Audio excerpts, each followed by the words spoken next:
Hello students, तो यहाँ पर हमें एक क्वेश्चन दे रखा है और ये क्वेश्चन हमारा उत्तराखंड बोर्ड क्लास 10th के मैथ के स्टूडेंट्स के लिए मोस्ट इंपोर्टेंट क्वेश्चन है। इस तरीके के क्वेश्चन हमारे अक्सर एग्जाम में रिपीट होते रहते हैं, कभी बहुविकल्पीय में, कभी निश्चित उत्तरीय में, लेकिन आते जरूर है इस तरीके के क्वेश्चन।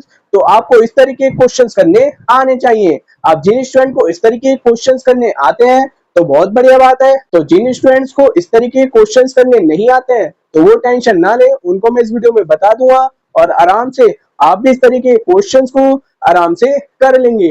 कैसे करते हैं वो सब मैं आपको आगे सिखा दूंगा, लेकिन उससे पहले अगर आप हमारे चैनल पर नए हो तो सबसे पहले अगर आप चैनल को सब्सक्राइब कर लें और सबसे महत्वपूर्ण बेल आइकन को ऑल पर प्रेस कर लें, जिससे क्या है मैं जब भी इसी तरीके से और भी मैथ के मोस्ट इंपोर्टेंट क्वेश्चंस के ऊपर वीडियो अपलोड करूं तो उसकी नोटिफिकेशन आपके पास सबसे पहले जा सके। तो अब देखते हैं इस क्वेश्चन में हमें क्या दे रखा है। तो इस क्वेश्चन में हमें दे रखा है यदि sin theta minus cos theta बराबर 0 हो तो यहाँ पर हमें tan थीटा का मान बताना है। और यहाँ पर हमें चार ऑप्शन भी दे रखे हैं, चारों ऑप्शन में से हमें बताना है कि कौन सा ऑप्शन हमारा सही होगा। और ये हमारा मोस्ट इंपोर्टेंट क्वेश्चन है और आगे भी हमारे एग्जाम में रिपीट हो सकता है। तो इस क्वेश्चन को हम कैसे करेंगे वो यहाँ पर मैं आपको समझा देता हूँ। सबसे पहले जो हमें क्वेश्चन में दे रखा होगा उसको हम यहाँ पर नोट कर लेंगे। उसके बाद में हमें ये सोचना है कि हमें यहाँ पर साइन थीटा और कोस थीटा दे रखा है और हमें इसे टेन थीटा में बदलना है, तभी हम यहाँ पर टेन थीटा की वैल्यू को निकाल पाएंगे।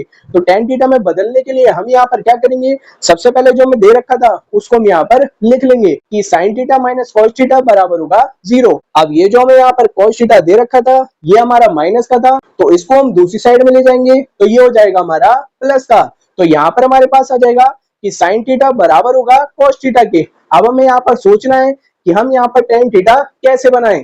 तो हमने टेन थीटा का एक फॉर्मूला पढ़ रखा है कि टेन थीटा बराबर होता है sign theta upon cos theta के। अगर हम कहीं से यहाँ पर साइन थीटा के अपॉन में कॉस थीटा लेकर के आ जाते हैं तो हम यहाँ पर आराम से टेन थीटा की वैल्यू को निकाल लेंगे।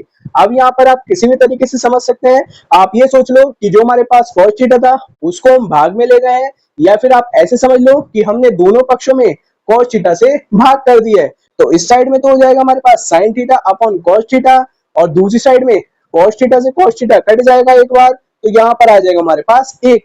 तो यहाँ पर हमारे पास समीकरण बन जाएगी कि sign theta upon cos theta बराबर होगा 1 के, और sign theta upon cos theta हमारे क्या होता है tan थीटा। तो यहाँ पर हमारे पास आ जाएगा tan थीटा बराबर होगा 1 के। तो यहाँ पर हमें क्वेश्चन में tan थीटा की वैल्यू निकालनी थी जो कि हम यहाँ पर निकाल चुके हैं और कुछ नहीं करा है, जो हमें क्वेश्चन में दे रखा था उसी का हमने यहाँ पर यूज करा है, उसी से हमने यहाँ पर tan थीटा बनाया है। अब यहाँ पर हम देख लेंगे कि चार ऑप्शन में हमें किस ऑप्शन में हमें यहाँ पर 1 दे रखा है, तो हमें यहाँ पर दूसरे वाले ऑप्शन में 1 दे रखा है, तो हम यहाँ पर लिख देंगे कि अतः जो हमारा सेकंड वाला विकल्प है वो हमारा क्या होगा, सही होगा। तो उम्मीद करता हूँ कि ये क्वेश्चन आपको समझ में आ गया होगा। बहुत आसान क्वेश्चन है इस तरीके के हमारे, और अक्सर ये क्वेश्चन हमारे एग्जाम में रिपीट होते रहते हैं। और अगर आप इसी तरीके से मैथ के और भी मोस्ट इंपोर्टेंट क्वेश्चंस देखना चाहते हो तो मैंने इसकी एक प्रॉपर प्लेलिस्ट बना रखी है। उस प्लेलिस्ट में आपको मैथ के मोस्ट इंपोर्टेंट क्वेश्चन मिल जाएंगे जो कि हमारे ज्यादातर रिपीट होते रहते हैं, और उस प्लेलिस्ट का लिंक मैं डिस्क्रिप्शन में दे दूंगा, वहां से जाकर आप देख लेना।